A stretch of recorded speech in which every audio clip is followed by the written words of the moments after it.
They laughed at her tears. But the Mafia boss promised they'd never laugh again.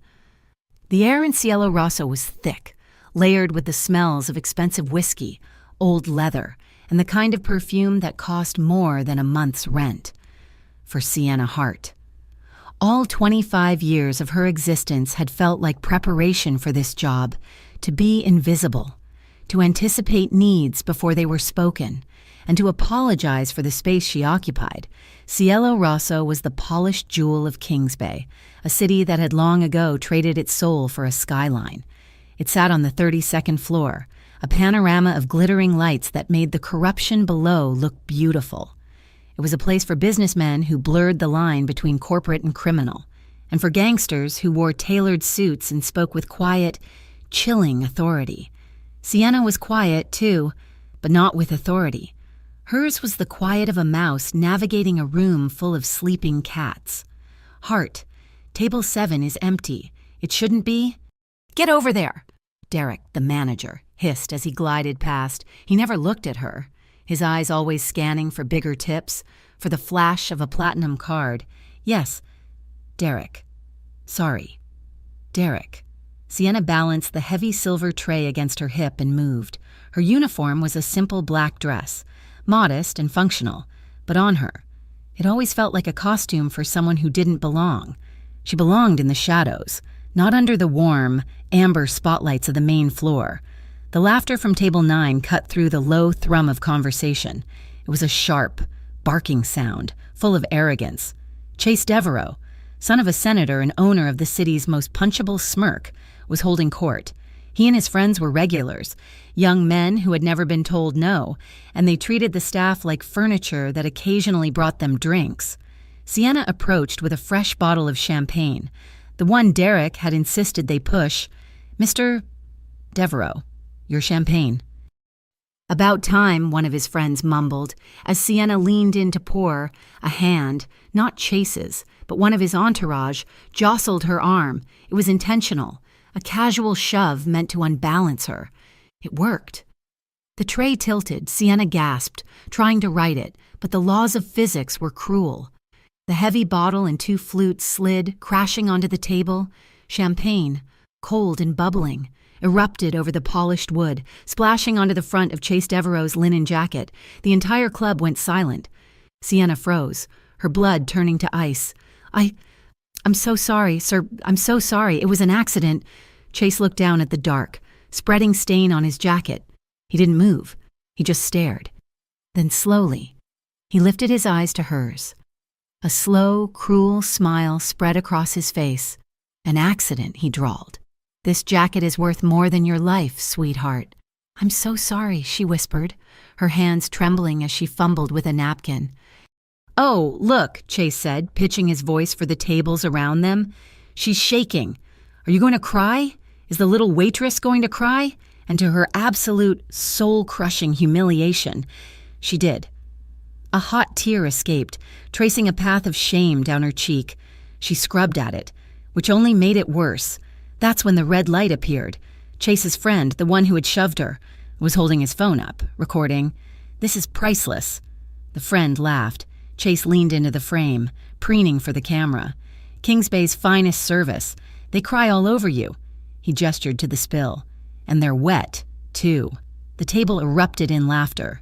Sienna, trapped between their mockery and the staring eyes of the entire lounge, grabbed the empty tray and fled to the kitchens, the sound of their howling laughter following her all the way. From a dark corner booth, elevated slightly above the main floor, Luciano Moretti watched the entire exchange without moving a muscle. He sat alone, a glass of untouched water in front of him. His suit was dark, bespoke, and seamless, at mid-30s. He commanded a stillness that was more terrifying than any overt threat. His eyes, dark and analytical, tracked Sienna's retreat. He noted the phone, the smirk on the senator's son, and the precise moment the girl's composure broke. He registered it all, filed it, and took a slow, deliberate sip of his water.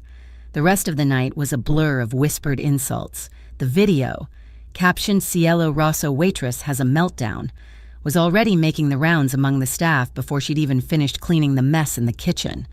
Her shiftmates, the same ones who borrowed her tips for cab fare, now looked at her with pity and thinly veiled contempt.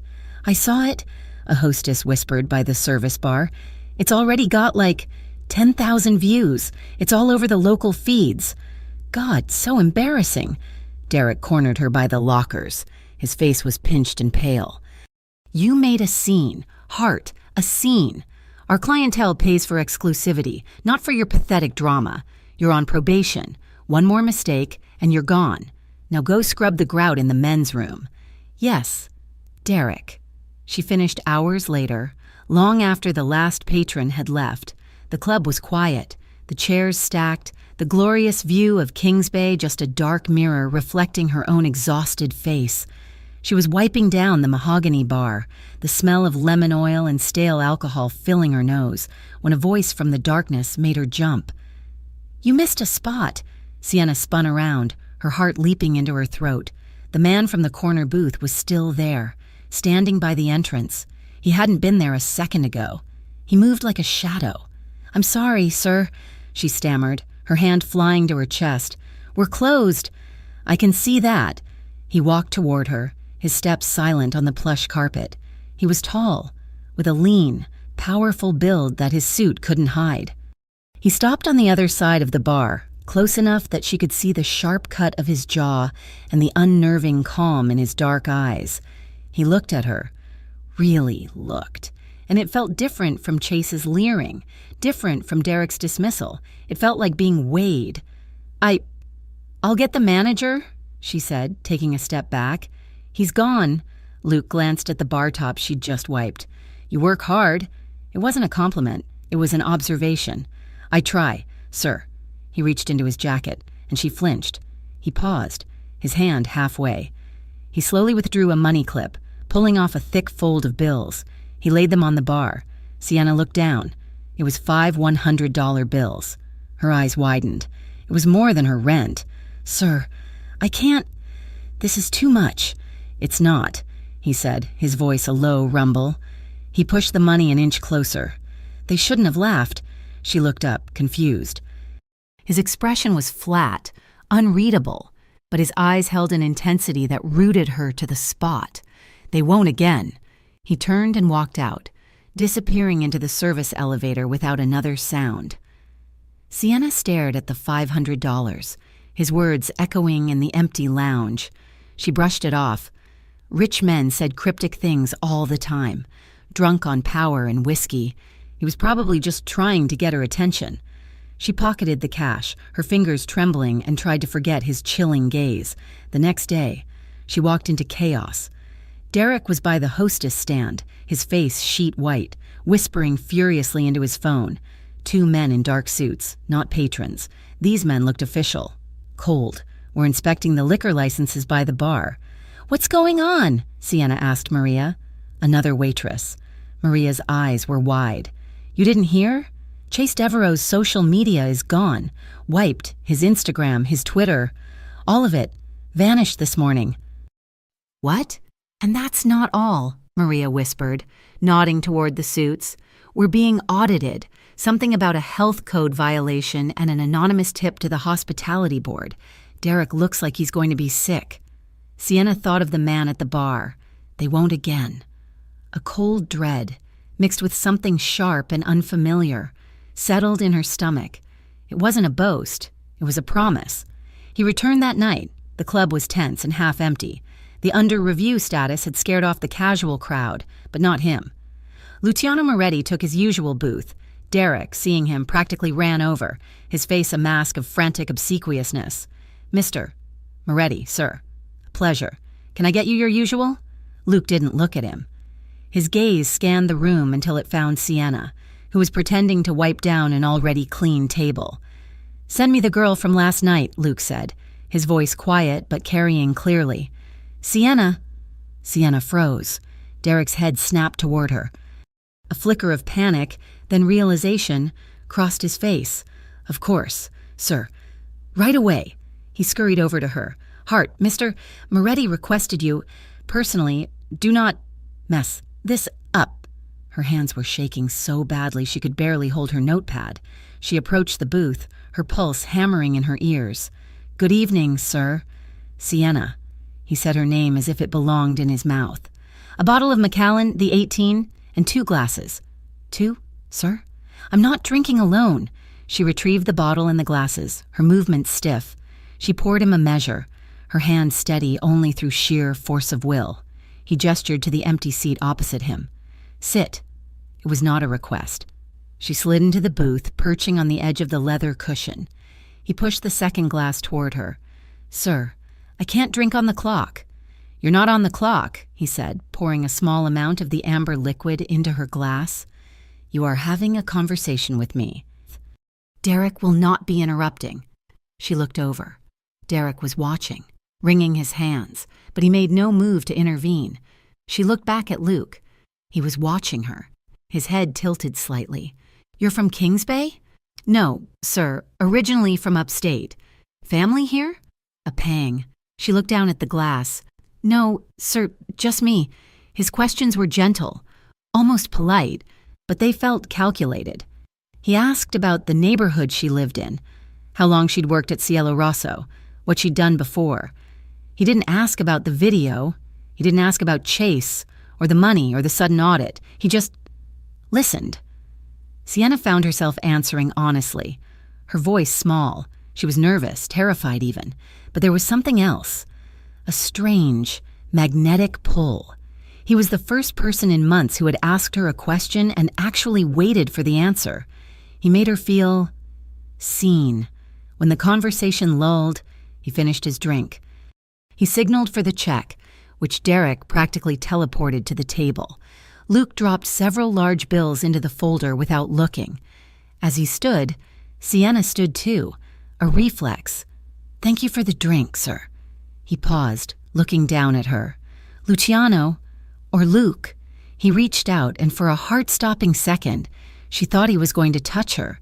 Instead, he picked up a clean cocktail napkin from the table, took a pen from his jacket, and wrote 4 words. He slid it across the table to her, along with another folded $100 bill. Then he was gone. Sienna looked at the bill, then unfolded the napkin. The handwriting was strong, clean, and black. "If you want out, say the word." She stared at it, her heart thumping a heavy, uneven rhythm. Out. Out of her job? Out of the city? Out of what?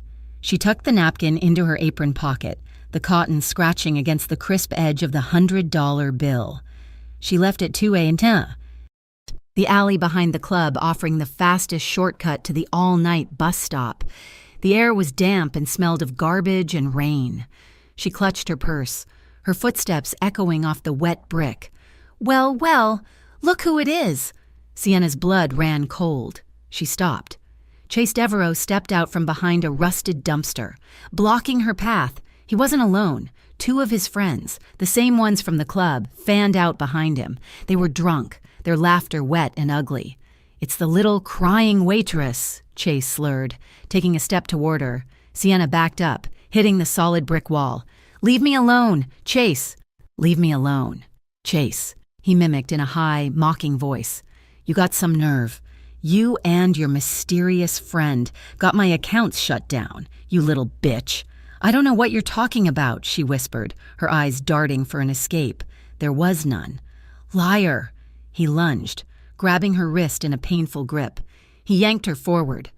"We're gonna make another video, a much better one. Show everyone what a little whore you really are." His friend pulled out his phone. The same red light flashing. They were laughing. They were actually laughing. Sienna braced herself, a scream building in her throat, a sound cut through the alley, not a voice. A scrape of expensive leather on pavement. One of Chase's friends turned. "Who the hell are you?" 2 shadows detached themselves from the deeper darkness by the street. They were large men, dressed in dark, functional suits. They moved with a speed that was terrifying. It wasn't a fight, it was a disposal. Before Chase's friend could even lower his phone, one of the shadows moved in.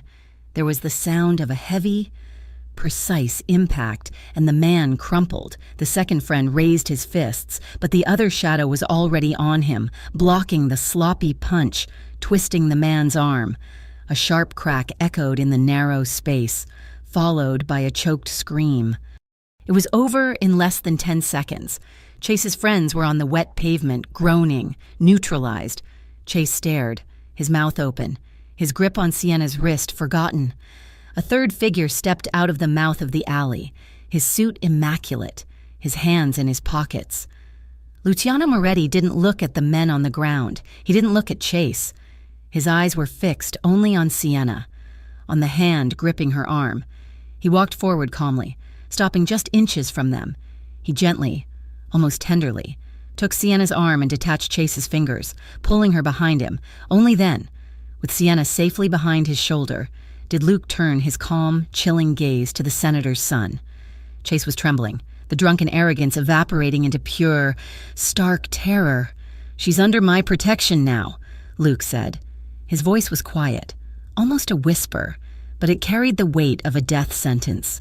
It was not a threat. It was a statement of fact, a declaration that had just redrawn the borders of the world. Sienna leaned against the cold brick, her legs unable to hold her, watching the man who had just claimed her. The silence in the alley was louder than the screams had been. Chase Devereaux was pressed against the opposite wall, his face a mask of pale, drunken terror. His two friends were groaning on the wet pavement, one clutching a broken wrist, the other spitting blood. Luciano Moretti had not moved, had not flinched. He stood in front of Sienna, a shield of tailored wool and absolute stillness. "Take them," Luke said, his voice level. The two large men who had materialized from the shadows moved with practiced efficiency. They hauled Chase and his friends to their feet. "You can't touch me," Chase stammered, his voice cracking. My father is Senator Devereaux. He'll ruin you." Luke looked at him then, a look so devoid of emotion, so utterly cold that Chase's bluster died in his throat. Luke said nothing. He simply nodded to his men. They half-dragged, half-carried the three men out of the alley and into a black van that had slid silently to the curb. The doors shut, the engine engaged, and they were gone. The alley was empty again, save for the two of them. Sienna was shaking, her back pressed hard against the cold, damp brick. Her legs felt like water. Adrenaline was draining away, leaving a sick, hollow feeling. Luke turned to her. His focus was total. "Are you hurt?" She tried to speak, but only a dry rasp came out. She shook her head. He stepped closer, and she flinched. A tiny, involuntary movement. He stopped instantly, holding his hands up slightly, palms out. "I'm not going to hurt you. Sienna." He waited. He simply waited until her breathing started to even out, until the violent trembling in her knees subsided to a quiver. "I'm driving you home," he said. It wasn't a question. He placed a hand on her lower back. It wasn't a caress, not a violation. It was a firm, warm, guiding pressure, a silent command. "Walk," she obeyed.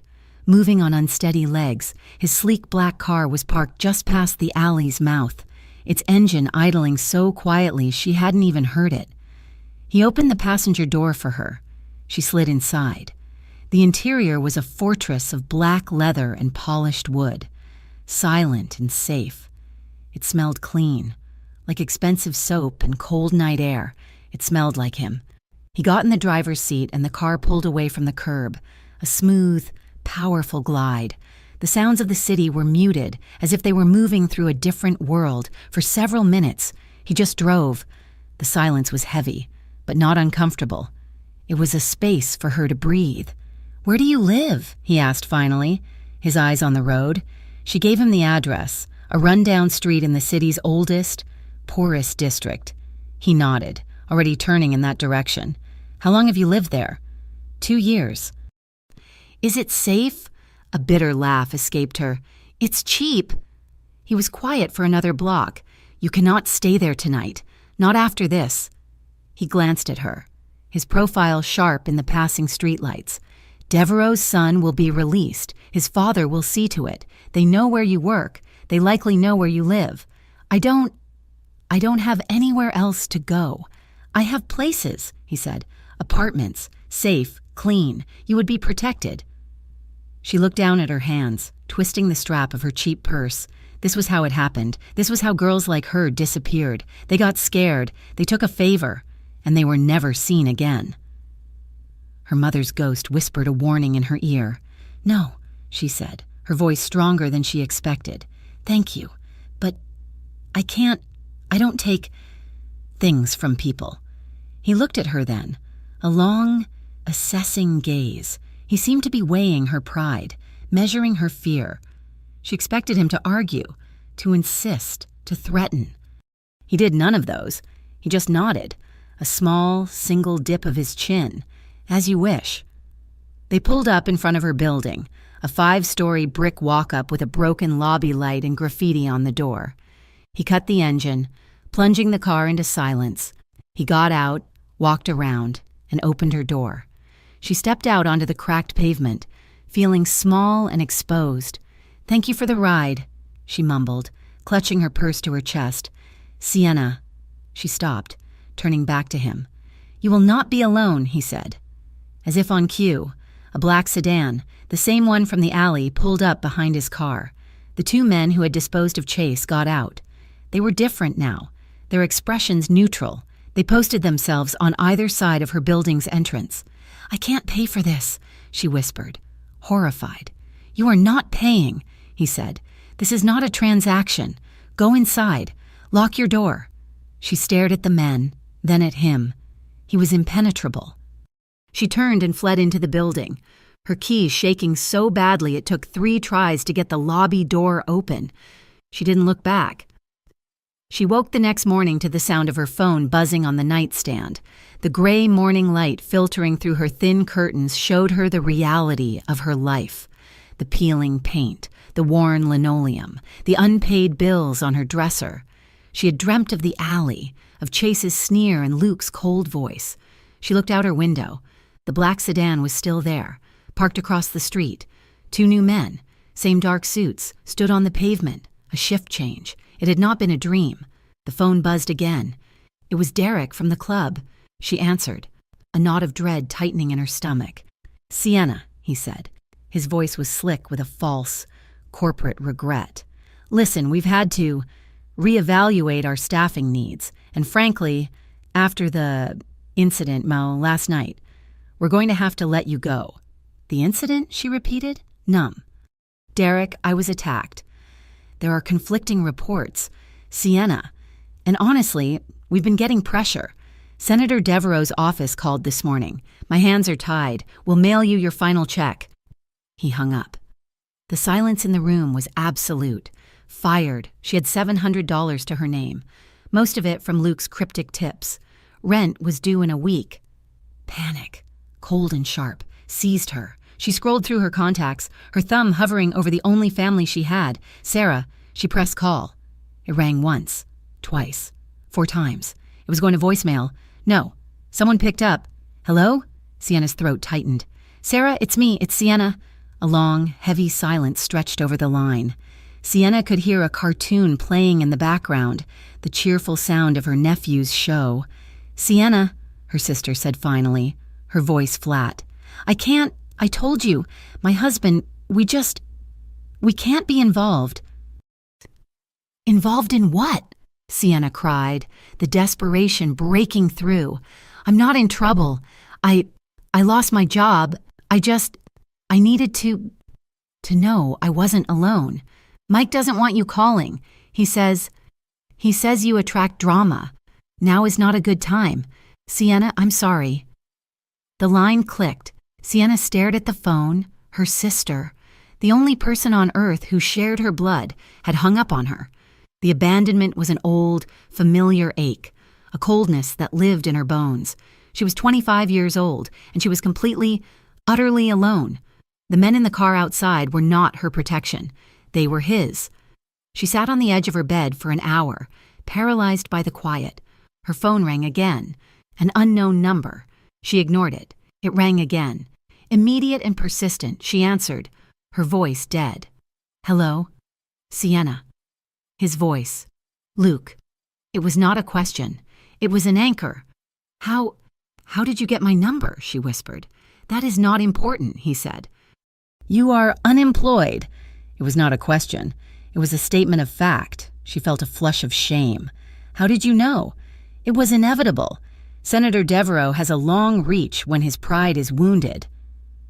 There was a pause. I'm having dinner tonight at my home. 8 o'clock. A car will be waiting for you. It was an order, delivered with the casual authority of a man who had never been disobeyed. Her pride bristled. I don't know, she said, trying to cling to the last shred of her independence. I don't think... You are out of options, he stated, not cruelly but logically. Your sister will not help you. You have no job, and you need to eat. His voice softened, just a fraction, losing its hard edge. Let me feed you, Sienna. He knew. He knew about her sister. He knew everything. The extent of his knowledge was terrifying, but the exhaustion, the hunger, and the crushing weight of her loneliness were worse. Okay, she said. At 7:45, the car was there.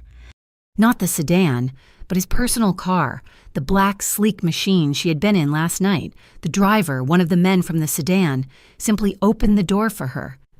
The drive was long, leaving the grit of the city behind, climbing into the winding, wooded hills that overlooked Kings Bay.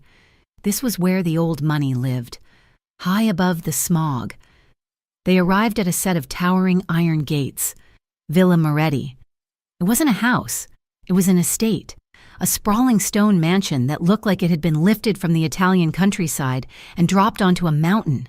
It was beautiful, imposing, and utterly terrifying. The driver opened her door. Sienna stepped out, clutching the only decent purse she owned, feeling like a stray dog on the steps of a palace. Luke was waiting for her at the door. He wasn't in a suit. He wore simple black trousers and a dark gray, button-down shirt, the sleeves rolled up to his elbows, revealing strong forearms dusted with dark hair. Without the armor of his suit, he seemed more real and infinitely more dangerous. Sienna, welcome. He led her inside. The foyer was vast, with a marble floor and a sweeping staircase, but he didn't lead her to a grand, empty ballroom. He guided her to a smaller, intimate dining room.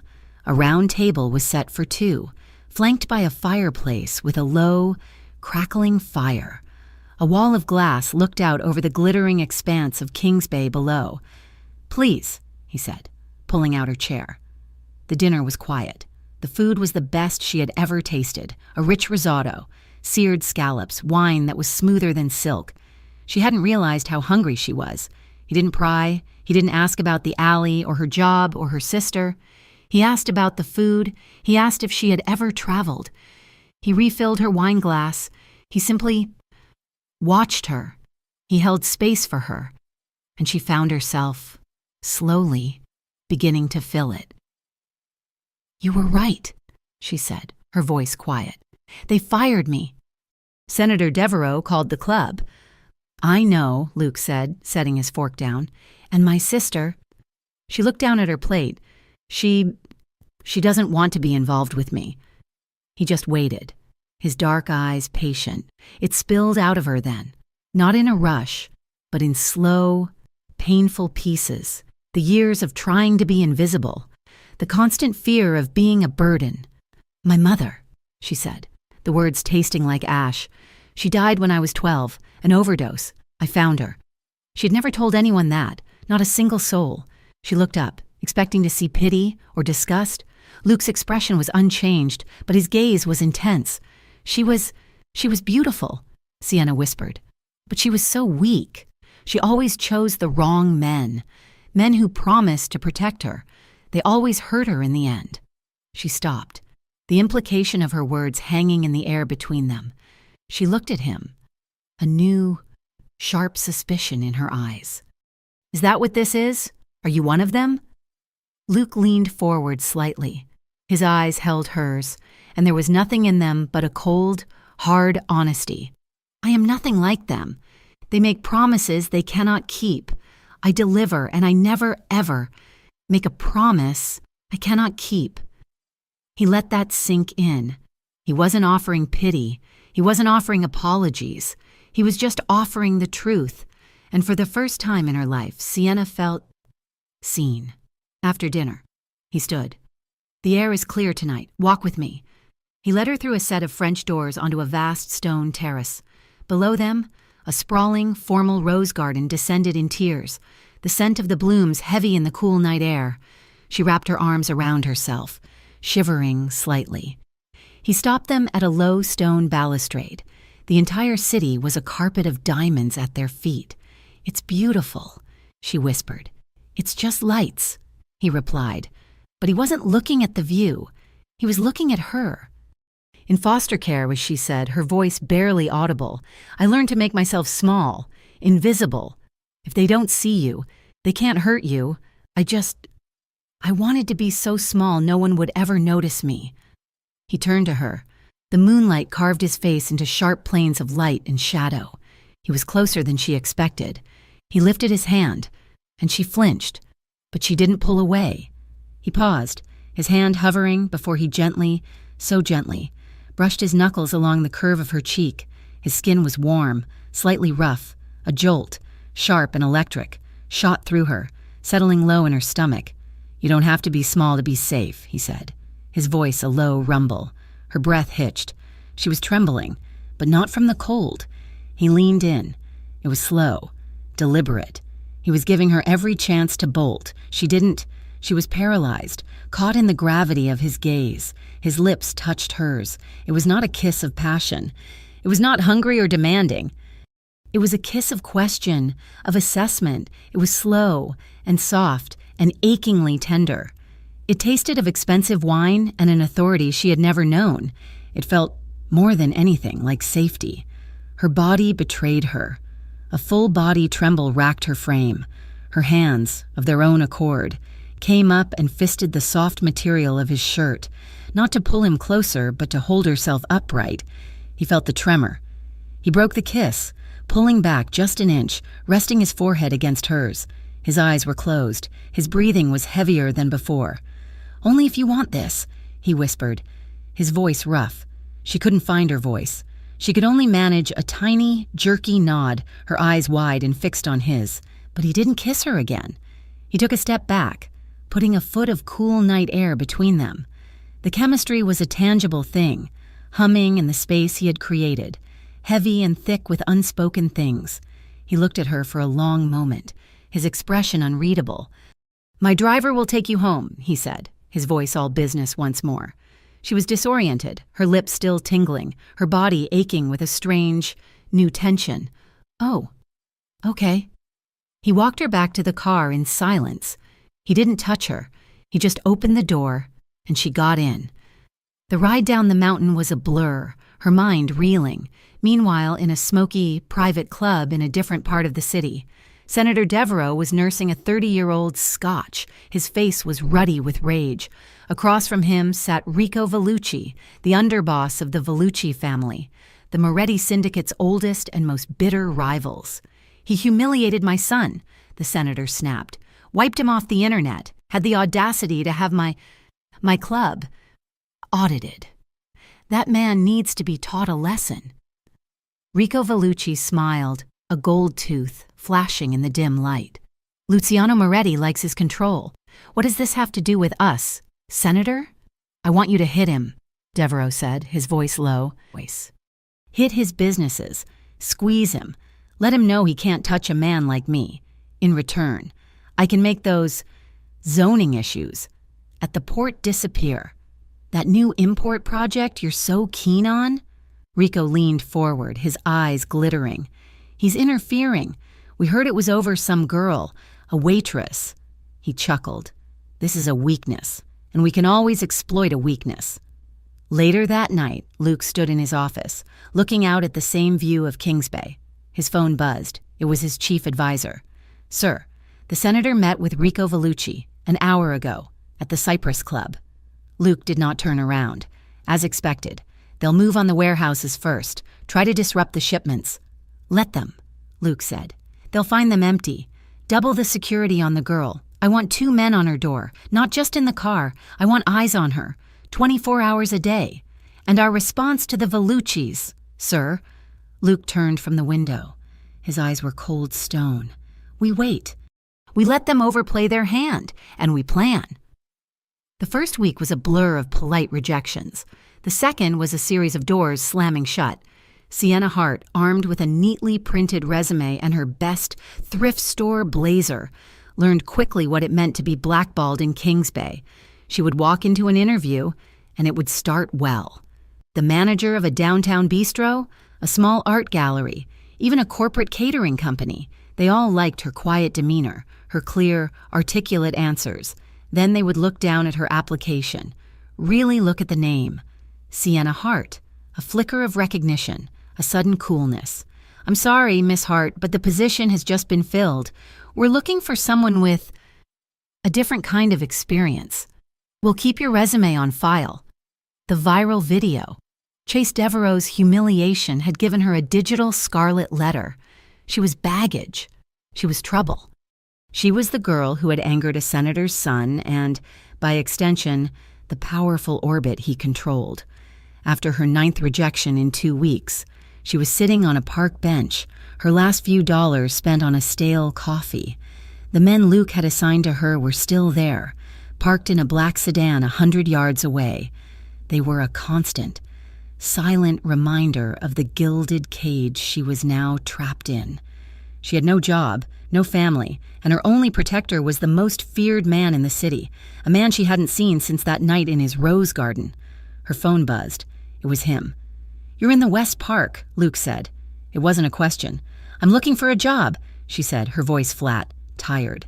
"And you have not found one." A pause. "They will not hire you, Sienna, not while Devereaux is still breathing."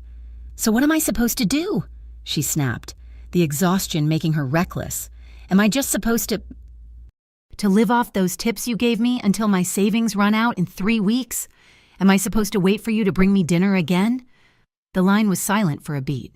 "No," he said, his voice level. "You are supposed to come work for me. As what? A waitress in another one of your clubs? As an events coordinator at Casa Bianco.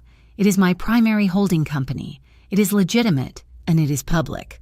Her pride, the last jagged piece of her independence, reared up. I can't be on your payroll. Luke, I don't want a handout." "Casa Bianco is hosting the annual Kings Bay Foundation Gala in 6 weeks, he said, ignoring her protest. "My current coordinator has just gone on an unexpected, extended leave. The position is open, the work is real, the salary is $60,000 a year. It is not a handout. Sienna, it is a vacancy. I'm offering you an interview." She knew it was a performance, a way to soothe her pride. But he was also offering her a lifeline, and she was drowning. "One condition," she said, her voice trembling.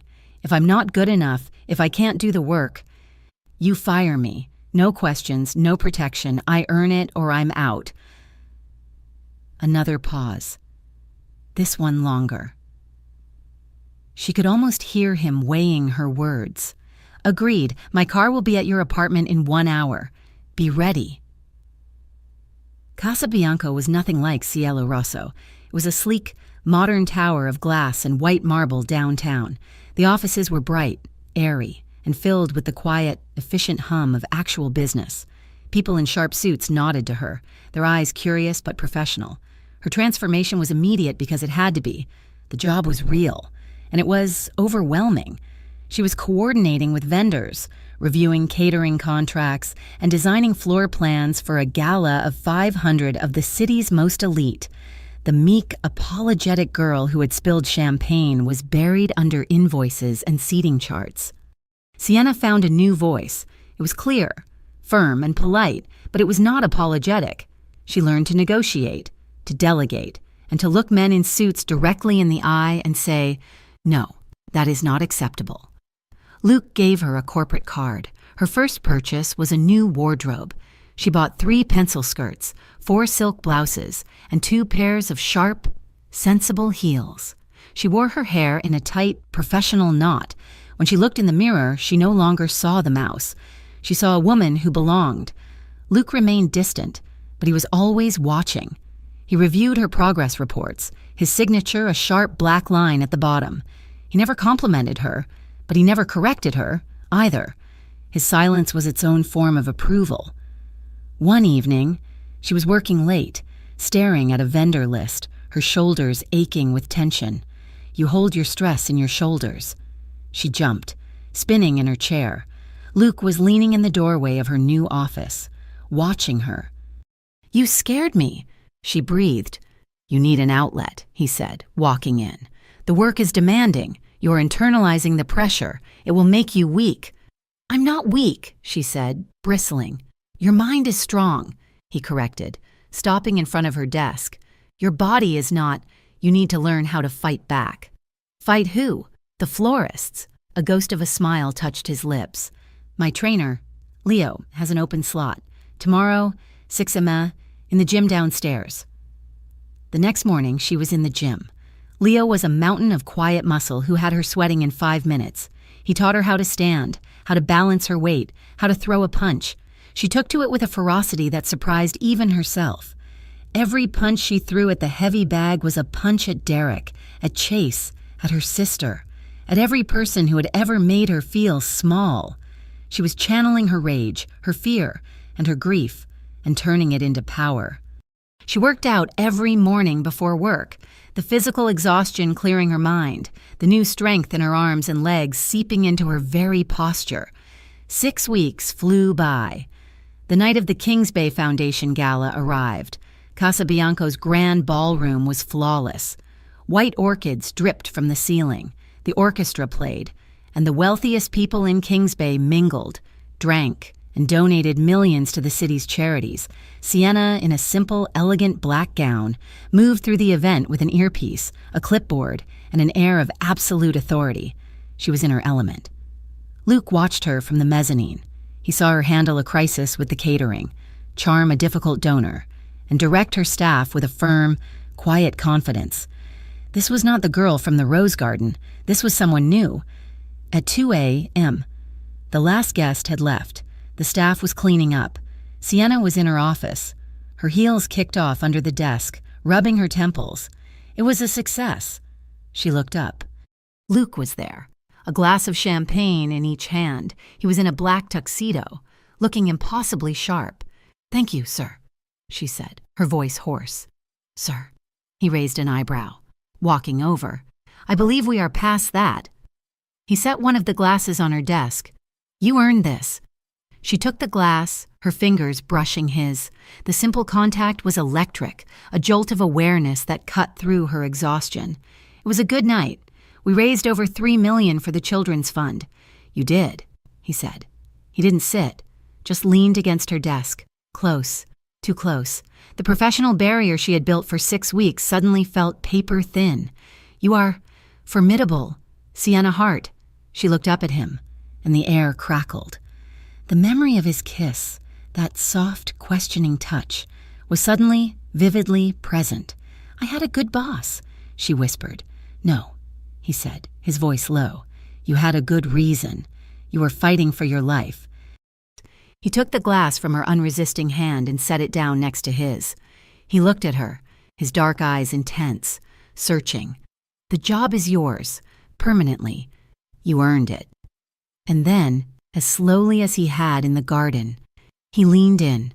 This time, there was no hesitation. She met him halfway. The second kiss was nothing like the first. It was not slow, not uncertain. It was a collision. It was deep and hungry and desperate. It was 6 weeks of tension, of unspoken awareness, of her newfound strength crashing against his unbending control. His hand cupped the back of her neck, his fingers tangling in the professional knot, pulling it loose. Her hair tumbled down. Her hands came up, not to his shirt, but to his face. Her palms framing his jaw, holding him as tightly as he held her. It was a kiss of equals, a raw, desperate claiming. He broke the kiss, his breathing ragged, his forehead pressed to hers. "My penthouse," he said, his voice a gravelly command. "It's upstairs." She didn't speak. She just nodded. He took her hand, lacing his fingers through hers, and led her out of the office, through the empty ballroom, and into his private elevator. The ride was silent, the air thick and humming. The doors opened directly into a sprawling apartment that took up the entire top floor. It was all glass, steel, and shadow. The city lights a glittering tapestry far below. He didn't turn on the lights. He just turned to her, the city's glow illuminating their silhouettes. He was patient, yet his intensity was a tangible force. He didn't rush. He watched her, his eyes tracing every line of her face as he slowly, deliberately, unzipped the back of her gown, the silk pooled at her feet, leaving her in her simple slip. She trembled. Not from cold, but from a vulnerability she had not felt in weeks. "Luke," she whispered, a plea and a question. "I see you. Sienna," he murmured, his hands coming up to cup her face. "You are not small. You are not invisible." He kissed her again, deeply, backing her toward the bedroom. The intimacy that followed was a revelation. It was not the clumsy, selfish fumbling she had known in her past. It was a careful, deliberate exploration. Luke was intense, his control absolute, but it was a control focused entirely on her. His movements were slow, measured. His gaze locked on her face, watching every flicker of her expression, every hitch in her breath. His touch was respectful, almost reverent, as his hands learned the new, strong lines of her body. He held her close, his strength a comforting, solid wall around her. For Sienna, it was a surrender, not to him, but to herself. She allowed herself to be seen, to be touched, to be wanted. Her fear dissolved, replaced by a rising, bold desire. Her actions became confident, her eyes searching his, a silent, mutual conversation that was as emotional as it was physical. It was sensual, powerful, and deeply, profoundly intimate. Afterward, they lay in the tangle of high thread count sheets, the city lights painting patterns on the ceiling. The silence was comfortable, sated. Luke was propped on an elbow, his free hand idly tracing circles on the bare skin of her back. She had never felt so safe. She had never felt so chosen. She turned her head on the pillow to look at him. His face, in the dim light, was softer. "Why me?" she whispered, the question that had haunted her since the night he'd left $500 on the bar. "Of all the people, why did you even look at me?" He stopped tracing circles. He looked down at her, his dark eyes holding an unsettling honesty. "Because," he said, his voice a low rumble, "you never expected someone to choose you. Everyone else in this city wants something. They demand to be seen. You just wanted to survive. That makes you honest." He brushed a strand of hair from her cheek. "That makes you real." She closed her eyes, letting that sink in. Across town, in the industrial district, a different kind of fire was burning. A 3-alarm blaze lit up the night sky, consuming a block-long warehouse. Firefighters battled the chemical-fueled flames, but it was a total loss. Luke's phone, on the nightstand, vibrated. He glanced at the text, his expression hardening instantly, the softness vanishing. "Warehouse 7 arson, Vellucci markers found." He slid out of bed, careful not to wake her. He walked to the glass wall, looking out at the distant smoke plume, his back to the woman sleeping in his bed. He dialed his advisor. "Report. It's gone," his man said. "The Velluccis made their move. They used the senator's distraction. Total loss on the dry goods. No one was inside." Luke stated, "No, sir, we cleared it.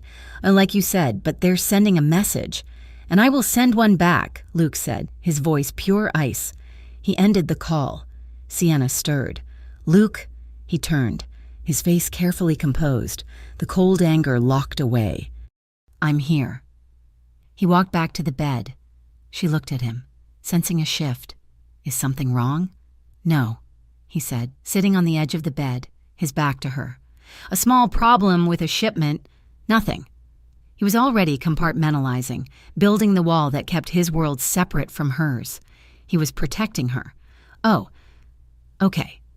She believed him. She had no reason not to. The next day, she overheard it. She was in the Casa Bianco lobby, heading to a meeting, when she passed Luke's personal office. The door was ajar. His voice was sharp, cutting. "Not enough. I want eyes on Rico Vellucci. I want to know what he eats for breakfast. The warehouse was a message. Our reply needs to be a headline. They used fire? We will use concrete." Sienna froze. Warehouse? Vellucci. She remembered the names from the whispers at Cielo Rosso. A rival gang. She pushed the door open. Luke was on the phone, his back to her. He spun around, his face a mask of cold fury at the interruption. The look softened, but only barely, when he saw it was her. "I have to go," he said into the phone and hung up. "Sienna, I'm in a meeting." "What warehouse?" she asked, her new confidence holding her steady.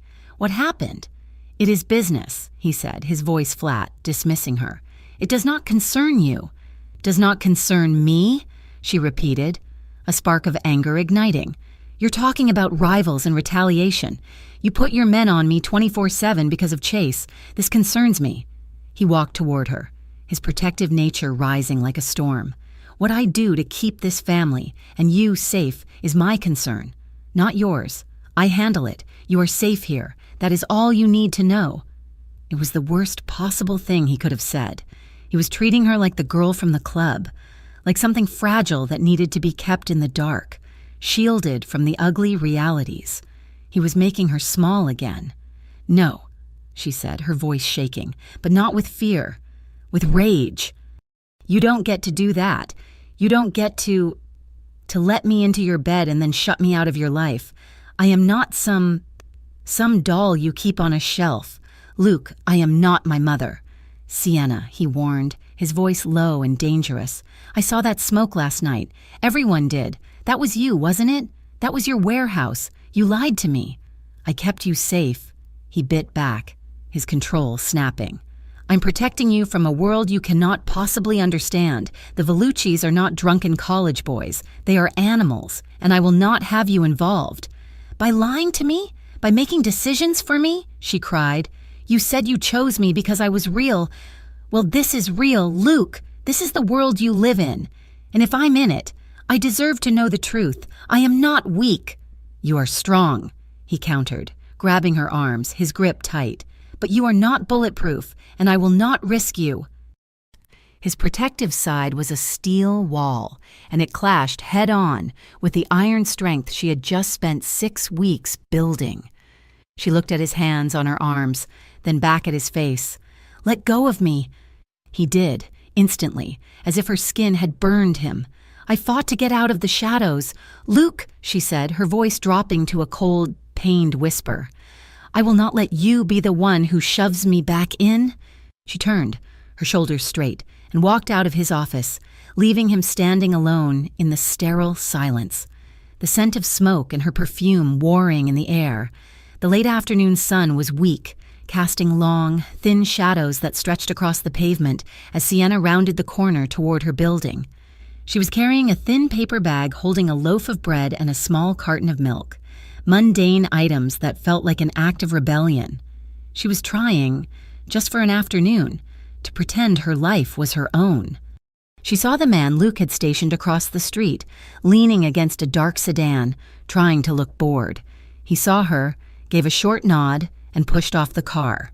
The sound was not what she expected. It was not the sharp crack of movies. It was a heavy, deafening pop, pop, pop, like a string of industrial fireworks set off right next to her ear. Glass shattered from a storefront window nearby. The man, Dante, she remembered his name was Dante, shouted her name. "Sienna, down!" She froze, the paper bag slipping from her numb fingers. A black SUV, windows tinted so dark they looked solid, was moving slowly down the street. The sound came again, louder this time.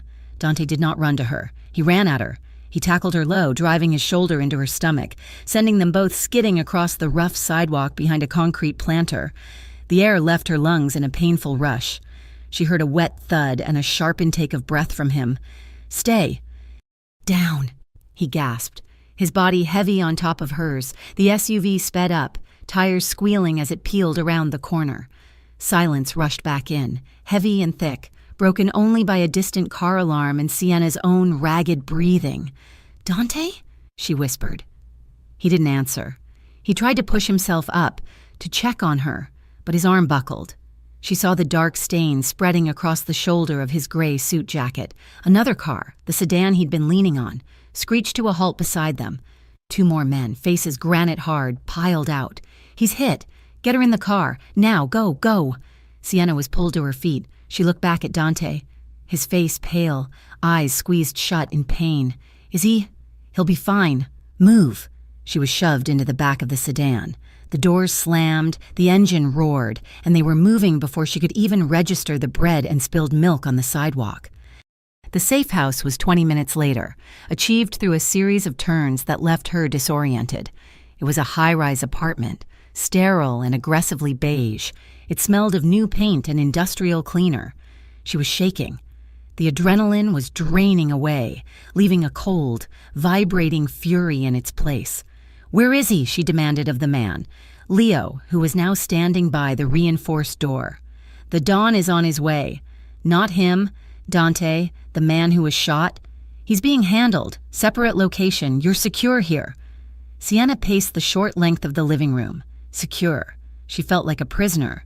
"Why wasn't I warned? You knew this was a risk. You knew they were targeting this area, and you let me walk right into it? We were watching, Miss. We neutralized the threat." "He was shot," she snapped, her voice cracking. "That's not neutralizing. That's a failure. You used me as bait, didn't you? To see if they'd show up." Leo's face remained impassive, but his eyes were hard. "The Don will explain." "I'm tired," Sienna said, her voice dropping to a low, dangerous tremor, "of men telling me what other men will explain." The door opened an hour later. It wasn't Leo this time. It was Luke. He looked nothing like the controlled Don she had seen in his study. His tie was gone, the top 2 buttons of his white shirt undone. His dark hair was a mess, as if he'd been raking his hands through it repeatedly, but it was his eyes that stopped her. They were wild, dark with a mix of fury and something that looked terrifyingly close to panic. He didn't speak. He crossed the room in 3 long strides, his gaze locked on her, cataloging every inch of her, searching for injury. He stopped just short of her, his hands coming up to cradle her face. His palms were rough, his fingers tight, not gentle, but anchoring. "You're okay," he breathed. It wasn't a question. It was a command. "Dante is alive." Luke cut her off, his voice hoarse. "In surgery, he'll live, but you—" His thumb swept across her cheekbones, his eyes still frantic. I told you not to leave the main house. You told me I wasn't a prisoner." She shot back, the anger returning, pushing past the shock of his appearance. "You can't keep me in a gilded cage and call it protection. Luke, they were right there. They shot one of your men trying to get to me. You didn't warn me." "Warn you?" His grip tightened, his frustration exploding. "Warn you of what, Sienna? That the air is dangerous? That the Velluccis want you dead?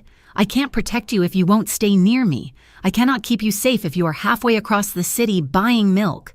The desperation in his voice stunned her. This was not the cold strategist. This was the man. "I can't live like that," she whispered, her own fury crumbling. The tremor was back in her hands. "I can't. You can't live at all if they get to you."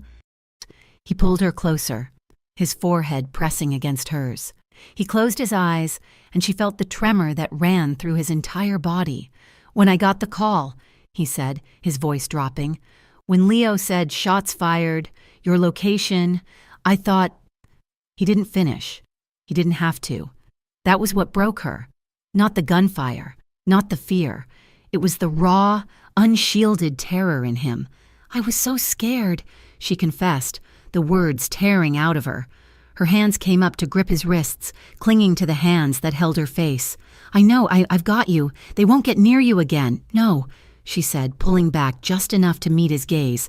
"You don't understand. I was scared, but not of them." She took a shaky breath. "I'm terrified of this. Of needing you to be okay. Of watching Dante get shot and realizing my only thought was that he was one of yours.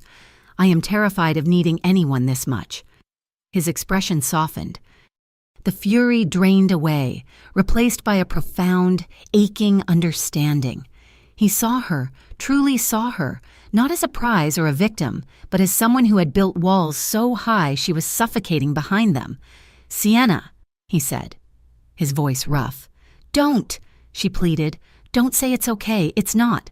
I wasn't going to," he said.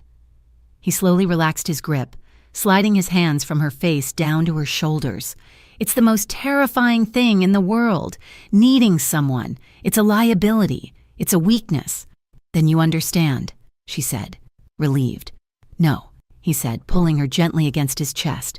"It's a weakness I am no longer willing to live without." He wrapped his arms around her, holding her tightly, and she let herself fall. For the first time, she didn't fight the embrace. She buried her face in the fabric of his shirt, inhaling the scent of him, soap, starch, and the faint metallic tang of adrenaline. They stood there for a long time, two survivors in the eye of a storm, their reconciliation raw and silent and complete. That night, the sterile apartment felt charged, the air thick with unspoken words and the lingering echo of the day's violence. They ate a simple meal Leo had arranged, a silent acknowledgement of the need for normalcy. Luke never moved far from her. He took calls in the other room, his voice a low, angry rumble, but the door always remained open. When she finally moved toward the bedroom, he simply watched her, his expression unreadable. She showered, the hot water washing away the grime of the sidewalk but not the chill in her bones. When she emerged, wrapped in a too large robe, he was standing by the window, looking out at the city lights. He had shed his jacket. His shirt sleeves rolled up his forearms. He turned as she entered. "You should sleep," he said, his voice quiet. "I'll take the couch." Sienna walked toward him. She stopped a foot away. The fear was gone, replaced by a different kind of certainty. She'd been running from this, from him, from the complicated, dangerous knot he tied in her stomach. The drive-by had burned all that resistance away. Life was too short to be afraid of the wrong things. She raised her hand, her fingers tracing the line of his jaw. He was freshly shaven, but she could feel the faint roughness beneath the skin. He went perfectly still, his eyes fixed on hers.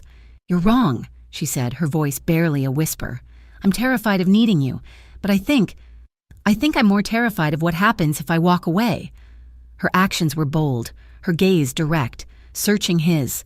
She was not asking for comfort, she was asking for him. She leaned in, rising on her toes, and pressed her mouth to his.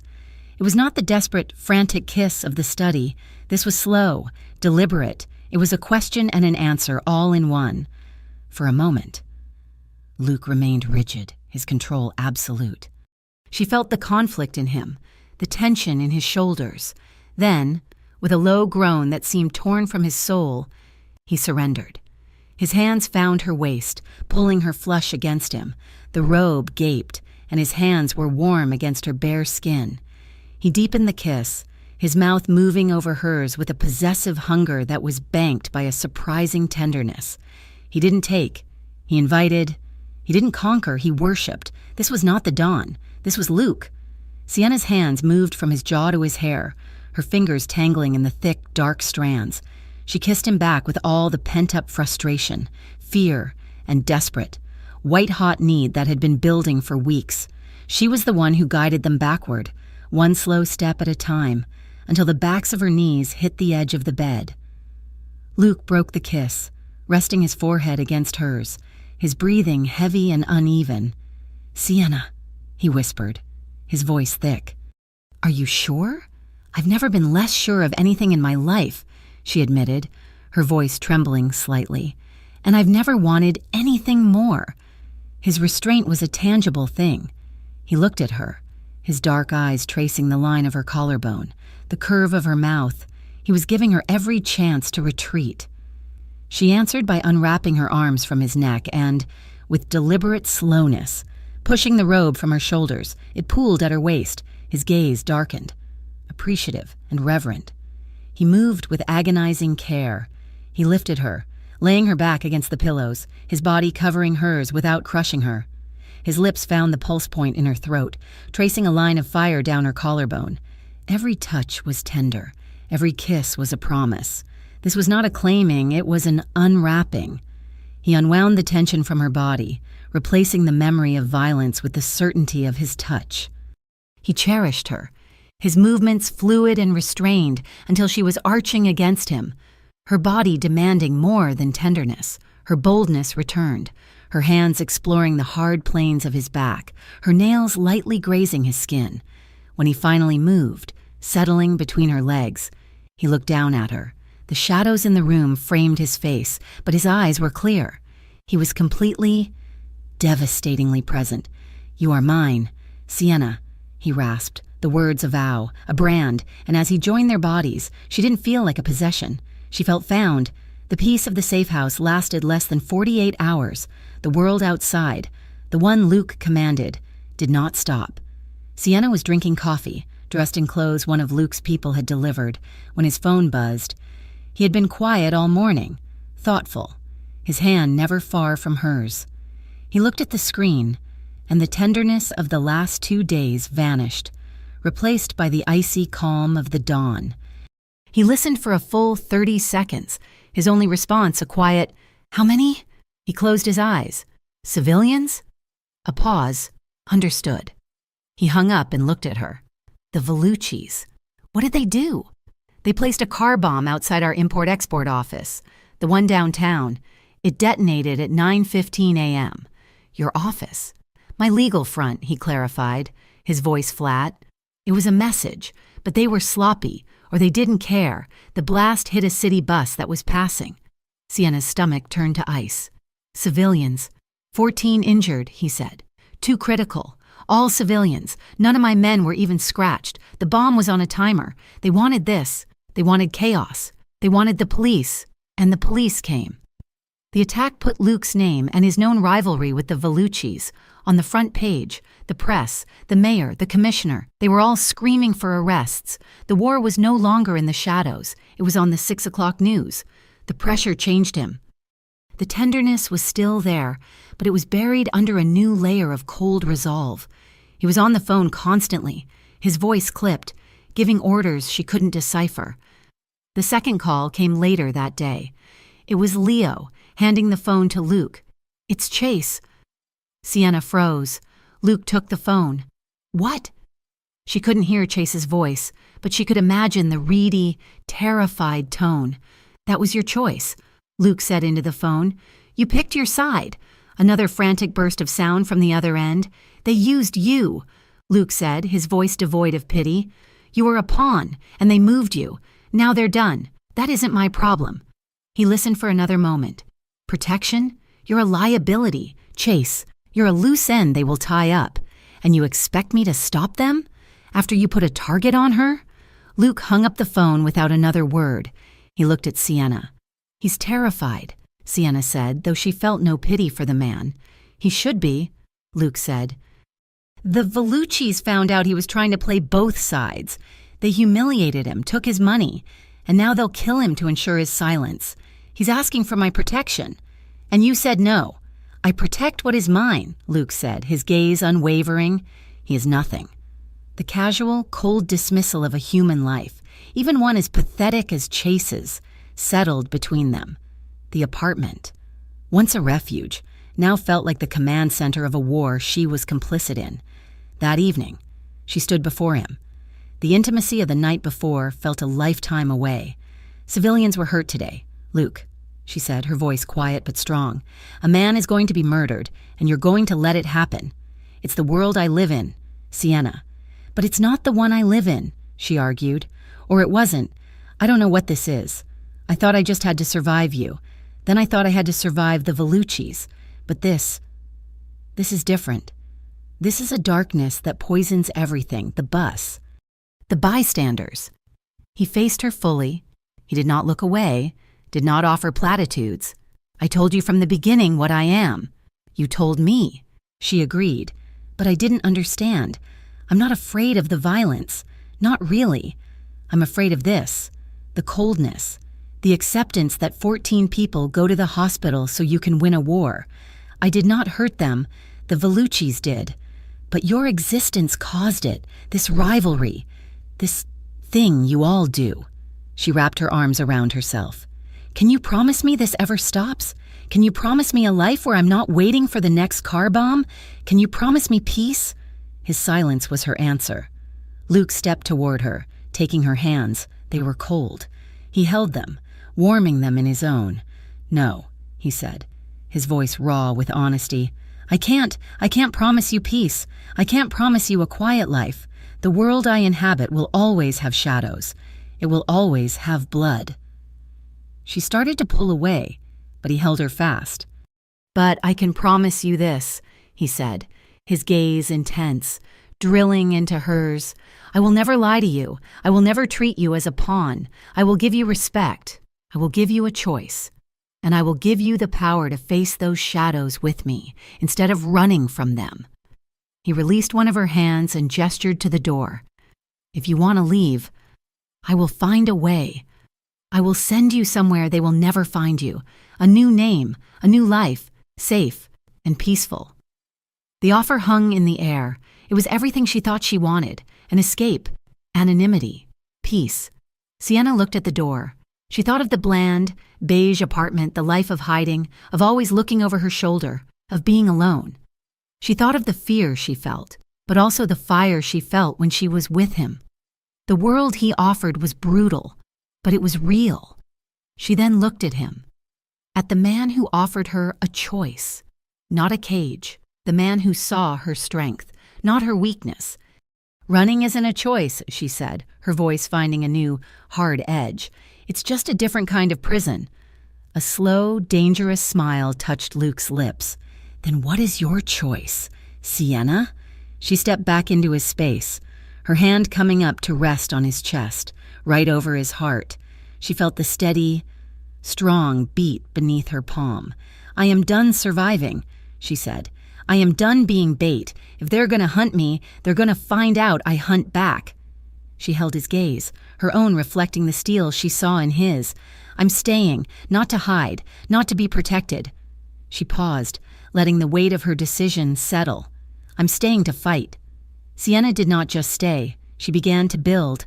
The quiet, sterile beige of the safe house was replaced by the deep mahogany and rich gold of Luke's study, which had become her unofficial headquarters.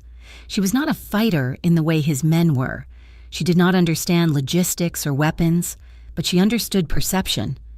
She understood influence. A charity gala, she announced one Tuesday, 2 weeks after the truce. Luke looked up from a ledger, his expression skeptical. "We don't do galas. We don't invite the public into our home." "No," Sienna corrected, tapping a pristine proposal on his desk. "Casa Bianco doesn't, but the Bianco Community Fund does. We're hosting it at the City Museum. We're raising money for the downtown children's wing, the one damaged in the—" She faltered. "The one damaged by the Vellucci bomb," he finished, his voice flat. "Exactly. They created the wound. We heal it. We're not laundering money, Luke. We're laundering goodwill." She leaned forward, her passion evident. "Your men are fighting a war in the dark. I'm going to fight one in the light. They'll never see it coming." He stared at her, the spark of his partner in the safe house now a burning fire. He nodded. "Once. Do it." The first gala was a staggering success. Sienna, in an emerald green gown, moved through the crowd of city council members, old money philanthropists, and skeptical journalists with an effortless grace. She was not the Dawn's sequestered woman. She was the director of the fund. She gave a speech, her voice clear and steady, never mentioning the Mafia, only senseless violence and community restoration. Luke watched from the mezzanine, a shadow in a tuxedo. He watched as the mayor shook her hand. He watched as a notoriously cynical columnist from the city's biggest paper laughed at something she said. The press, which had been baying for his blood for weeks, changed its tune. The headlines shifted. "Bianco's new face," one read. "From crime lord to community pillar?" asked another. Luke's image was improving, and Sienna was the reason, behind the scenes. The tension was a different animal. His capos, men forged in the old ways, did not like it. "She's putting a face on us, Dawn," Leo said, his tone respectful but strained. During a late-night meeting, "A face is a target. She's putting a shield on us, Leo," Luke countered, his voice quiet. "The police are backing off. The politicians are taking our calls. She has done in 6 weeks what you haven't been able to do in 6 years. She is to be respected. Understood?" Leo nodded, but the unease remained. Sienna was light, and they were creatures of the dark. They feared she would either expose them or, worse, make them soft. The Velluccis, humiliated by the truce and cornered by Luke's newfound public support, were bleeding. They saw Sienna not as a shield, but as the one crack in Luke's armor, and they aimed for her. They didn't come for her directly. They came for the one thing left in her life that Luke hadn't touched. Sienna was reviewing vendor contracts for a second event when her personal cell phone rang. It was Tasha. She hadn't spoken to her in weeks. Afraid to draw her friend into this world, she smiled, relieved, and answered, "Tash. Oh my God, I'm so sorry I've been—" "She can't talk right now, Sienna." The voice was unfamiliar, oily, smug. Sienna's blood ran cold, the proposal slipping from her fingers. Who is this? Where is Tasha? She's fine, for now. A little scared. She didn't know her best friend was Mafia royalty. The man chuckled. "This is how it works. We have her. You'll tell your new boyfriend he's going to cede the Docklands, all of them. He has 24 hours to make the call, or Tasha pays for his mistake." The line went dead. Sienna was still standing, phone in hand, when Luke walked in. He took one look at her face, the blood drained from it, the sheer animal terror in her eyes, and he was across the room. "What is it? Who called?" "They have Tasha," she whispered, the words barely audible. "They took Tasha. Oh God, Luke, they want the Docklands." The tenderness in his eyes vanished, replaced by an arctic cold fury that was more terrifying than any shouting. He took the phone from her shaking hand. "Leo," he barked into his own phone, "get me Marco Vellucci. Now." While he waited, he put his hands on her shoulders. "Sienna, look at me." She looked up, her eyes blind with panic. "This is my fault. I left her. I didn't warn her. This is not your fault. This is theirs, and they will pay for it." His phone buzzed. He put it on speaker. "Marco. Don Bianco." Marco Vellucci's voice was laced with false confidence. "Pleasure to do business. You targeted a civilian, a non-participant. You broke the truce." "I took insurance," Marco sneered. "And you, Don, are going to pay the premium, the docks, by midnight tomorrow." Luke was silent for a moment. "And if I don't, then your woman's friend learns, piece by piece, just how serious we are. You made this public. Luke, let's see how the press likes this." Luke hung up. Sienna grabbed the front of his shirt. "Luke, please, don't just retaliate. You can't go in blind. She's all I have left of my old life. You can't just start a war. Please." He covered her hands with his own, his expression grim. "I made a vow. Sienna, I told you what would happen if they hurt you. And by taking her, they have hurt you. Then let me fix it," she pleaded, her mind racing, the panic giving way to the cold calculation she had learned from him. "Don't be a soldier. Be a strategist. They think they found my weakness. Let's use it against them." He watched her, intrigued. "Go on. They want the docks, but they know you won't just give them. This isn't about territory. It's about humiliation. They want to prove you're weak. They want to prove I make you weak." "They're wrong," he growled. "I know. So let's show them. The foundation dinner is tomorrow night. The mayor will be there. The police commissioner. The press. They'll expect me to be in hiding. They'll expect you to be tearing the city apart. And instead, she said, her voice dropping, we show up. We go to the gala. We smile for the cameras. We show them they haven't touched us." Luke's eyes narrowed. "It's bait. You're a target." "I'm the bait," she confirmed. "They'll have to make a move. They'll have men there, watching. They'll try to get to me, or they'll pass a message. And when they do, your men will be waiting. It's too dangerous. They know you're the target. They think I'm a soft target. They're expecting a terrified civilian, not the Don's partner. They won't be expecting a trap." He studied her, seeing the resolve, the steel that now matched his own. "They'll have Tasha nearby," he murmured, his mind already working. "They'll need her close to make the exchange or to dispose of her if it goes wrong. So you find her," Sienna urged, "while I have every eye in that ballroom fixed on me." He nodded slowly. "They won't get within 10 feet of you." The night of the gala was electric. The air in the Grand Hotel ballroom was thick with perfume, string music, and the low hum of polite conversation, but beneath it, for Sienna, the world was a high-strung wire. She wore a crimson dress. It was a declaration. It was floor-length, severe in its elegance, and cut to reveal the strong line of her back. Her hair was swept up, and the necklace Luke had given her, a cascade of sapphires, rested against her collarbone. She was not hiding. She was daring them. Luke's hand never left the small of her back. He was immaculate in a black tuxedo, his presence a palpable force field. He smiled at politicians, his eyes cold. He nodded to donors, his gaze sweeping the exits, every waiter, every busboy. Every security guard in the room was either one of his or had been vetted by Leo.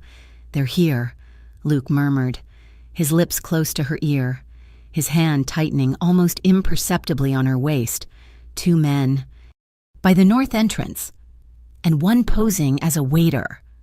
Sienna's heart hammered against her ribs, but she kept the smile fixed on her face. And Tasha? Leo's team has located the vehicle, a black van in the subterranean garage. 3 men inside. One of them is holding her. They're waiting for Marco's signal. Marco Vellucci wasn't there. Of course. He was somewhere safe, waiting. The signal was meant to be the waiter. He approached their table, holding a silver tray with a bottle of champagne. He was nervous, sweating slightly. "A gift," he said, his voice too loud. "From Mr. Vellucci." It was the code. It was the signal that he had access to her. "Thank you," Sienna said, her voice perfectly calm. "But we won't be drinking tonight." The waiter's eyes darted to his backup by the door. That was the mistake. The ambush was silent. It was not a firefight. It was a removal. As the waiter turned, 2 of Luke's men, dressed as guests, boxed him in. One hand on his shoulder, another in his back. A quiet word. He was escorted out a side door before anyone even noticed. The 2 men by the entrance simply vanished, pulled into an adjoining corridor by more of Luke's team. It was over in less than 30 seconds. Luke leaned in. Leo's moving. Down in the garage, the quiet was broken. Leo's team disabled the 3 guards in the van with brutal, silent efficiency. Luke guided Sienna from the table. "Walk with me." They moved not toward the main exit, but toward the service corridor. "The garage is secure," Luke said into a discreet microphone on his cuff. They emerged into the concrete chill of the parking garage just as Leo pulled a shaken, weeping Tasha from the van. Her hands were bound with zip ties. "Sienna!" Tasha cried out, stumbling. Sienna rushed forward, catching her. "Tasha, it's okay. You're safe. I've got you." She turned to one of Luke's men. "Cut these off her. Get her in my car. Now." She pulled Tasha into a desperate hug, shielding her from the sight of the unconscious guards. "I'm so sorry. I'm so sorry. I was so scared." Tasha sobbed into her shoulder. "I know. It's over. You're safe." Luke watched them for a moment, his face hard. He turned to Leo. "Where is Marco?" "He's at the Vellucci restaurant, downtown, waiting for the call that never came." "Good," Luke said. "He'll be expecting me." He left Sienna with Tasha, surrounding them with 4 guards. "Take her home. Lock it down. No one in or out." Sienna met his gaze over Tasha's head. She just nodded. "Go." The confrontation was not a war. It was an execution of power. Luke walked into the empty restaurant, flanked by Leo and 4 others. Marco Vellucci was at the bar, alone, a drink in his hand. When he saw Luke, his face went white. "You're a fool, Marco," Luke said, his voice quiet in the empty room. "You broke a truce. You involved a civilian. You lost your men. You lost your leverage. And now, you've lost your last chance." "It was just business, Bianco," Marco stammered, trying to regain his composure. "This," Luke said, "was a mistake. And my father taught me to clean up mistakes." Before Marco could reply, the doors of the restaurant opened again. This time, it was Marco's father, Don Vellucci, flanked by 2 of the old bosses from the Commission. They had been summoned by Luke. The old Don looked at his son with pure contempt. He then looked at Luke. "It is done. The truce. It was violated. By my house." "It was," Luke agreed. "There must be restitution," the old man said, his voice heavy. The truce will be honored, but there is a stain." "There is," Luke said. "What do you demand?" Luke looked at Marco, who was visibly trembling. Luke could have demanded his life. He could have demanded his territory. Instead, he made a different calculation. "The war ends. Your son's mistake has cost you enough." "The truce holds," Luke declared. Don Vellucci looked relieved. "Thank you. You are merciful."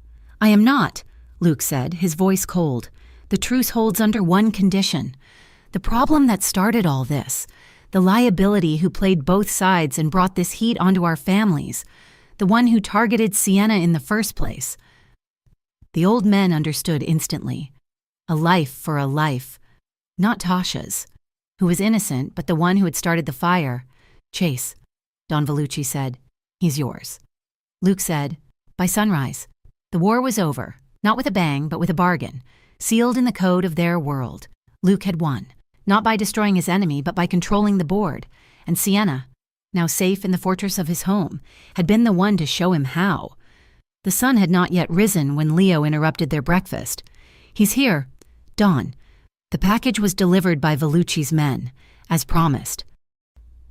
The package was being held in a wine cellar that had been converted into a holding room.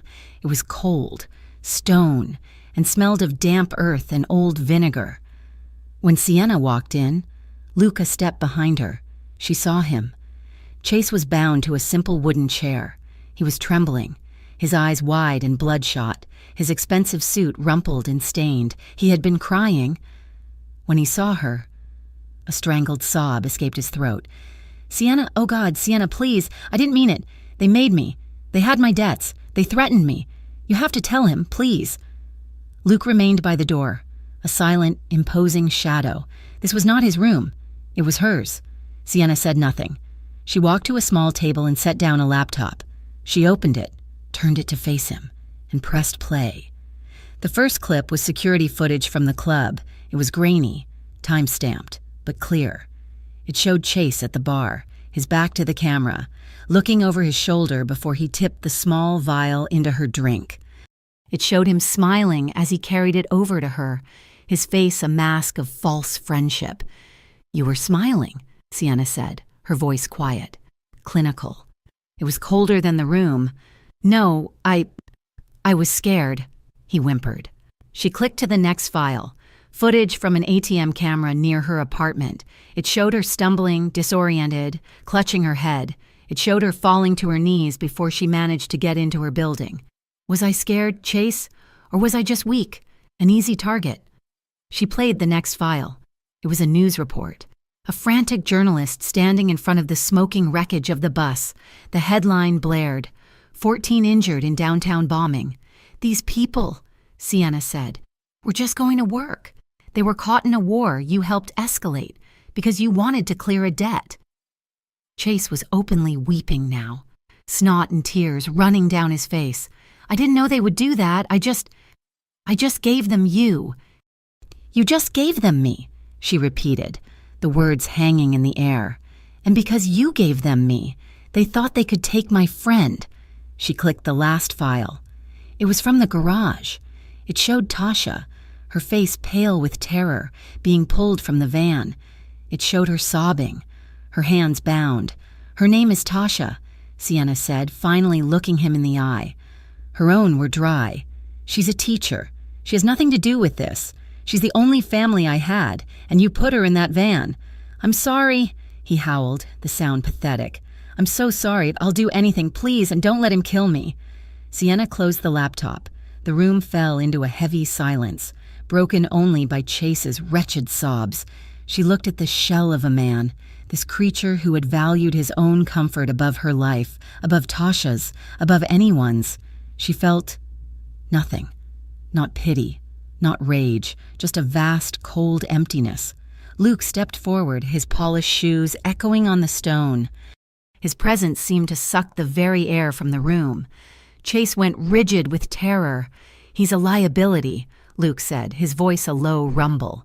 He was looking only at Sienna. "He is a loose end. He has proven he will sell anyone to save himself. He can never be trusted." He placed a hand on her shoulder, a simple gesture of ownership and power.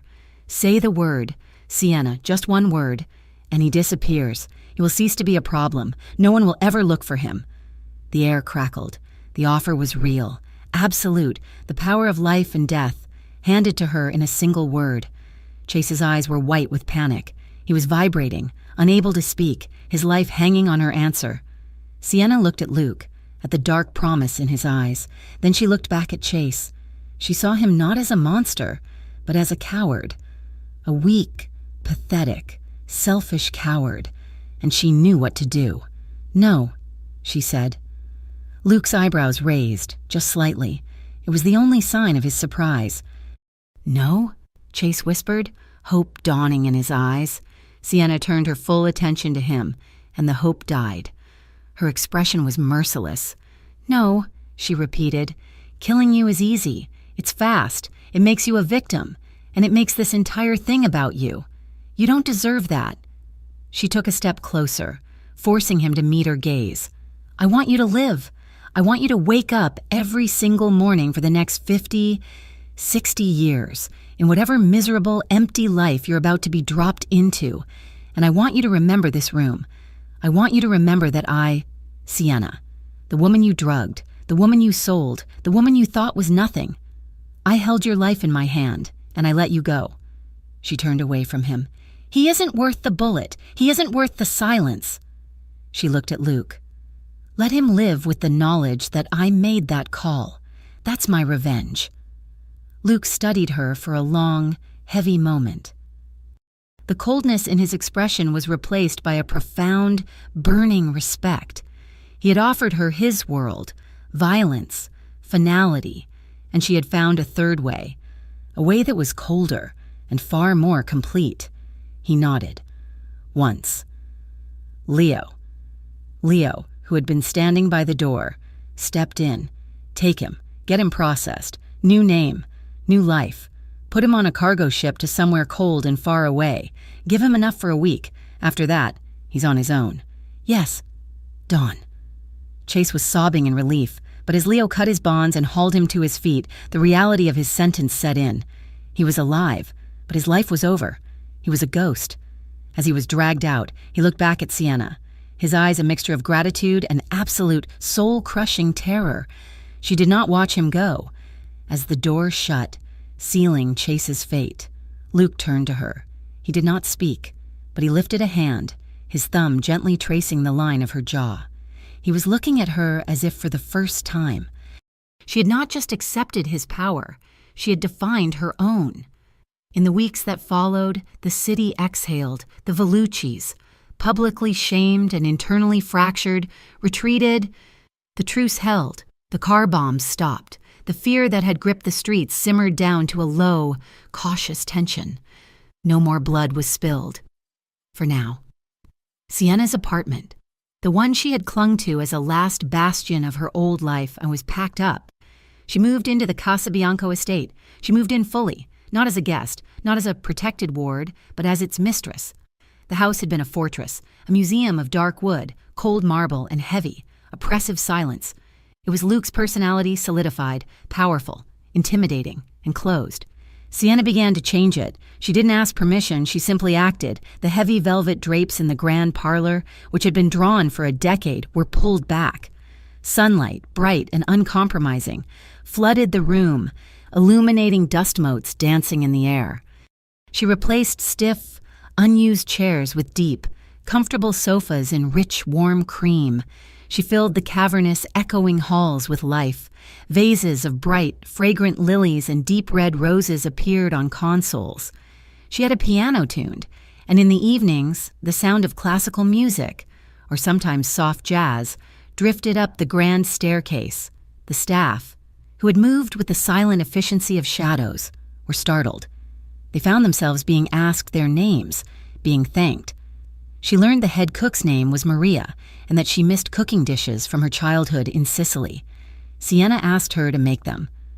Luke watched all of this with a quiet, fascinated detachment that slowly melted into something else.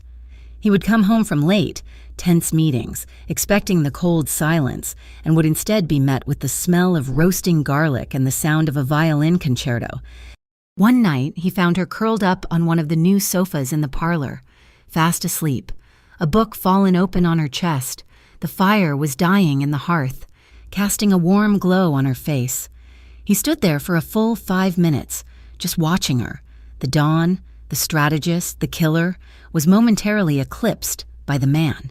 He walked over, picked up a cashmere throw from the back of the chair, and gently draped it over her.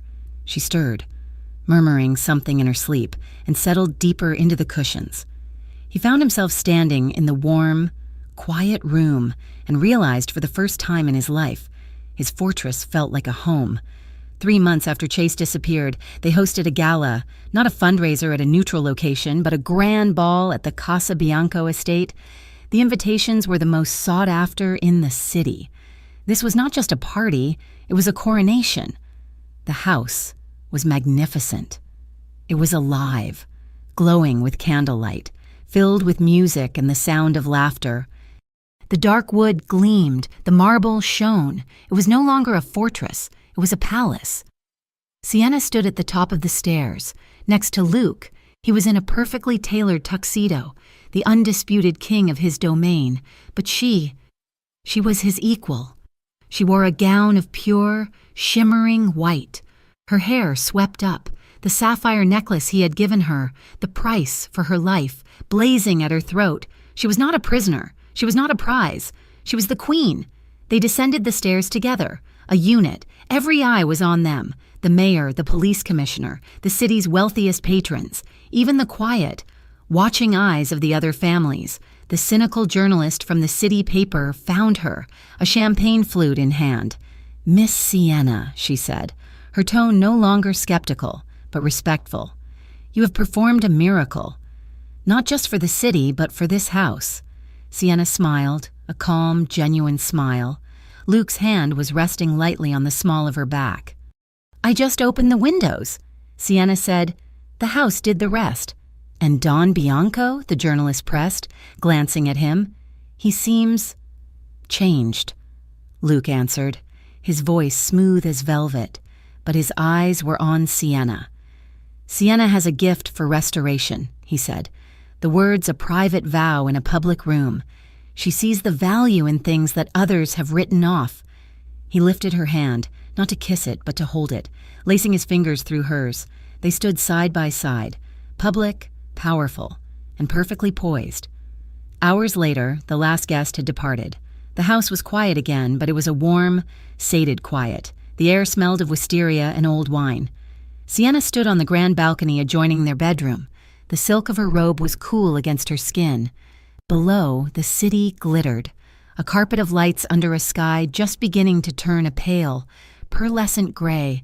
The sun was coming. She didn't hear him approach, but she felt his warmth before he ever touched her. His arm slid around her waist from behind, pulling her back against his solid, bare chest. He wore only his trousers, and his skin was warm against her back. He hooked his chin over her shoulder, his breath stirring her hair. They stood in silence, watching the day begin. "I used to work in a cubicle," she whispered, her voice soft. She pointed to a tall, nondescript gray building in the financial district. "Right there, 32nd floor. I used to serve them coffee. Men like Chase, men from the banks, from the law firms. They laughed at me. They spilled drinks and expected me to clean them up. They looked right through me." Her voice was reflective, not sad. It was a statement of fact, a life ago. Luke's arms tightened, holding her fast. He turned his head, his lips brushing the skin of her temple. He pressed a long, slow, possessive kiss there. It was not a kiss of passion, but of promise, of fact. "They won't ever again," he said. His voice was a low, dark vow. It was not a comfort. It was a simple statement of the new order of the world. Sienna closed her eyes, leaning back into his strength, into his certainty. She felt the steady beat of his heart against her back. The camera pulled back, leaving the two of them as a single silhouette against the rising sun. The city was waking up. The truce held, a moment of quiet peace, earned and paid for, but the silence was loaded, heavy with the future. The promise and the power still stood. Thank you so much for listening to this story. We truly hope you enjoyed it. We would love to hear from you. So please drop a comment and let us know where in the world you are listening from. If you loved this, please consider subscribing to Mafia Romance Stories for more content just like this. And finally, please share your thoughts on the story in English. We read every single comment.